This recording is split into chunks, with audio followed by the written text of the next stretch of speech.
Machine and workpiece stability causing you decreased productivity? Vibrations caused by an unstable spindle or weak fixturing can cause poor surface finish and shorten tool life, and often leads you to reduced cutting speeds and feeds.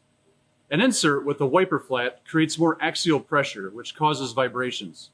If surface finish is not the primary requirement, then you can use an insert without a wiper flat, which reduces axial cutting forces.